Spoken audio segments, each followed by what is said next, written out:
За 13 години пакувањата на фармацевските производи треба да бидат од 100% рециклирачки материјал.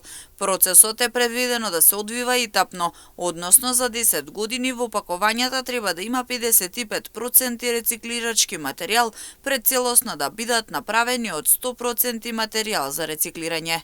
Одржливо фармацевско пакување, значи за фармацевските производи, што значи дека во 2030 година веќе фармацевските производи треба да користат материјали за паковниот за пакувањето, кои што ќе може да се рециклираат.